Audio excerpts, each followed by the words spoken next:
So hello everyone, अब हम लोग हेपेटाइटिस सी वायरस के बारे में पढ़ते हैं जिसकी शॉर्ट फॉर्म है HCV।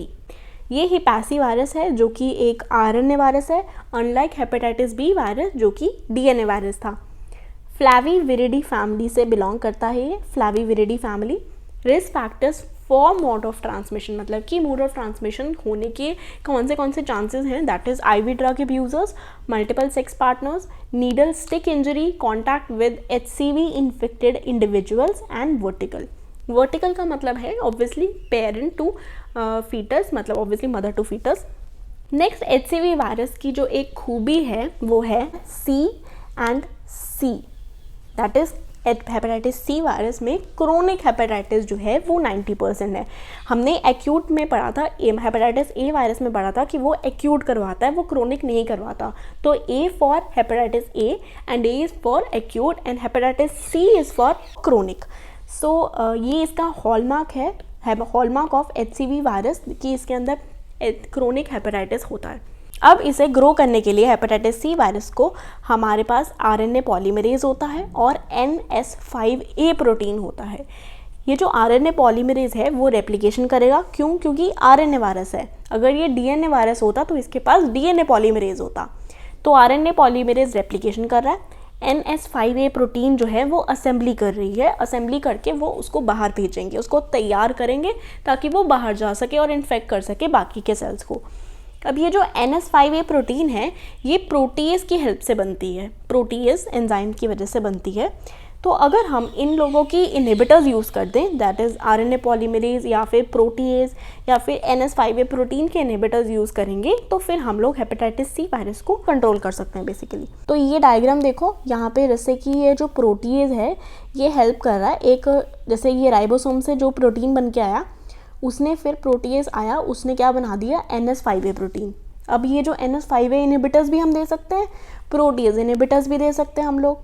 अब इस केस में नीचे क्या हुआ कि RNA से RNA पॉलीमरेज ये क्या करवा रहा है, ये रेप्लिकेशन करवा रहा है, तो इसलिए हमने RNA पॉलीमरेज इनहिबिटर्स दे दिए। अब ये जो HCV है इसकी एक ख़ास बात है कि ये जेनेटिक वेरिएंट्स प्रोड्यूस करता है, मतलब कि एक ही पर्सन में, एक ही पेशेंट में ये अपने कितने सारे रूप दिखा देता है, कितने सारी म्यूटेशंस कर ये अलग ही वेरिएंट बना देता है। New genetic variant are produced as long as the replication persist, ये जेनेटिक वेरिएशन करता रहता है और म्यूटेशन की वजह से। तो ये जो स्पीशीज़ बनती हैं जो एक ही इंडिविजुअल के अंदर होती हैं, that is known as quasi species, that is known as quasi species. और ये सिंगल पर्सन में होती है, ये याद रखना। इसीलिए क्योंकि ये एक ही पर्सन में इतने सारे वेरिएंट्स बना देता है तो इसके लिए कोई वैक्सीन नहीं बन पाई है, तो HCV vaccine not available. Incubation period जो है इसका 4 to 26 वीक्स है। अब क्योंकि हमने बोला कि ये जो HCV है वो क्रोनिक करता है, तो इसमें होता क्या है कि जो RNA है, जब क्रोनिक इन्फेक्शन होती है ना तो एंटीबॉडी का टाइटर कम होने लग जाता है। एंटीबॉडी का टाइटर कम होगा और जो हमारा वायरस है या फिर उसका RNA DNA जो भी है उसके पास, उसका लेवल इंक्रीज होने लग जाता है। तो RNA परसिस्ट करता है इन 90% patients in spite of antibody. तो अगर हम लोग को टेस्टिंग करनी है, हम लोग वैसे क्या करते हैं कि एंटीबॉडी को टेस्ट कर लेते हैं, लेकिन इस केस में, क्रोनिक केस में हम क्या करते हैं, हम लोग RNA टेस्ट करते हैं कि RNA प्रेजेंट है, RNA वायरस फॉर टेस्टिंग। अब ये एंटीवायरल इम्यूनिटी जो हमारी बॉडी की इम्यूनिटी है उससे ये कैसे बच जाता है? एक तो इसके अंदर काफ़ी सारे जेनेटिक वेरिएंट्स बनते हैं, हमने देखा ये क्वासी स्पीशीज़ बना रहा है और काफ़ी सारे वेरिएंट्स बना रहा है कि एक एंटीबॉडी आ भी जाए तो वो दूसरे स्पीशीज़ का कुछ काम ही नहीं कर सकती तमाम। तो मतलब कि एक एंटीबॉडी जो है वो कितने को कर लेगी? एक एंटीबॉडी आई, उसने अपना रंग ही चेंज कर लिया, फिर दूसरी एंटीबॉडी आई, उसने फिर अपने आप को चेंज कर लिया, क्या करेगी एंटीबॉडी? तो इसीलिए rapid generation of genetic variant. दूसरा क्या होता है कि ये प्रोटीन एनकोड करता है जो कि इनहिबिट करता है toll like receptors. Toll like receptors जो होते हैं वो हमारे ये जो वायरसेस हैं उनके लिए बने होते हैं और उनको डिस्ट्रॉय करने के लिए बने होते हैं, लेकिन वो उन प्रोटीन्स जो बनाता है वायरस इन सबको इनहिबिट कर देता है। साथ में इंटरफेरॉन जो सिस्टम है उसको भी सिग्नलिंग को इनहिबिट कर देता है। अगर हम लोग ट्रिपल थेरेपी दें, that is protease inhibitors, RNA polymerase और NS5A इनहिबिटर्स, तो हम 95% केसेस में this is curable. Then comes hepatitis D virus जो कि HDV वायरस है। ये एक RNA वायरस है, also known as delta virus, क्योंकि डी है ना। अब डी है ना, तो हमने इसको क्या करना है, डी वाला जो होता है वो बेसिकली डिफेक्टिव सा ही पीस होता है, तो डिफेक्टिव वायरस है ये। क्यों डिफेक्टिव वायरस है? क्योंकि इसके पास खुद का एंटीजन ही नहीं है surface, it lacks own surface antigen. ये क्या करता है, ये उधार लेता है। ये किससे उधार लेता है? ये जो हमारा HBV वायरस था ना, उसका एंटीजन लेकर तो ये हमला करता है। क्या इस डिफेक्टिव हुआ ये? तो ये जो है, जो हमारा HDV है, ये डिपेंडेंट है HBV पे। तो ये कब काम कर सकता है? खाली अगर HDV वायरस हो जाए बिना HBV के, तो फिर इसका कोई रोल नहीं है, हम इसको कुछ नहीं मानते। इसीलिए जब या तो क्या हुआ कि HBV इन्फेक्शन हुआ, साथ ही में HDV इन्फेक्शन हुआ, तो ये HDV वायरस जो है अपना खेल दिखाएगा। So that case is known as coinfection, मतलब को इन्फेक्शन HBV का साथ में HDV का।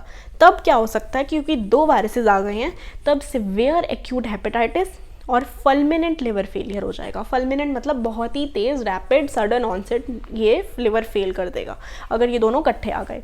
नेक्स्ट केस है सुपर इन्फेक्शन का। सुपर इन्फेक्शन मतलब कि HBV का जो है वो अभी इन्फेक्शन नहीं है, वो कैरियर है। HBV का खाली कैरियर है, क्रोनिक कैरियर है, कब से उसको कोई प्रॉब्लम नहीं थी पहले, लेकिन उसके बाद क्या हुआ, HDV आ गया, अब उसने उसका एंटीजन ले लिया, तो अब ये कॉज कर देगा HDV की डिजीज़। अब बिकॉज क्रोनिक केस में हुआ था ये, तो इसीलिए इम्यूनोग्लोबुलिन G एंटीबॉडीज़ दिखेंगी। और इसमें ये जो ऊपर वाला केस है को इन्फेक्शन वाला, जिसमें अभी अभी HDV था और अभी अभी HBV था, तो उस केस में इम्यूनोग्लोबुलिन M एंटीबॉडीज़ मिलेंगी। तो ये डिफ्रेंसिएशन है। Then comes hepatitis E virus, जो कि सबसे लास्ट में आता है हमारा वायरस। ये एक RNA वायरस है। हमने सारे RNA वायरस पढ़े, लेकिन hepatitis B virus was DNA virus. E virus और साथ ही में एंटेरिकली ट्रांसमिटेड वाटर बॉर्न इन्फेक्शन है, जूनोटिक डिजीज़ है, मंकीज, कैट्स, डॉग्स इनके अंदर होता है। इनकी फीसेस से वाटर बॉडी जो है वो कंटामिनेट हो जाती है, और फिर अगर वो वाटर बॉडी जो है उससे हम लोग ड्रिंक करें तो फिर एंटेरिकली ट्रांसमिट हो सकता है ये वायरस। मॉर्टैलिटी रेट इसका प्रेग्नेंट वुमेन में काफ़ी है, that is 20% of the pregnant women will die, that is high mortality rate. Incubation period है इसका 4 to 5 वीक्स का। ऑनसेट होने से पहले ये जो HBV RNA और HBV विरियॉन्स हैं, ये हमें स्टूल में और सीरम में मिल जाएंगे। कैसे मिलेंगे? हम PCR पॉलीमरेज चेन रिएक्शन, और इम्यूनोग्लोबुलिन M का लेवल जो है वो इंक्रीज़ हो जाएगा, और कुछ हफ्ते बाद या कुछ एक महीने के बाद उसके बाद इम्यूनोग्लोबुलिन G का लेवल इंक्रीज़ हो जाएगा, और ये जो है रिजॉल्व हो जाएगी। सो ये हम लोगों ने hepatitis A, B, C, D, E सबके बारे में पढ़ लिया। If you have any query regarding this topic, you can ask, and if you like the video please subscribe. Thank you.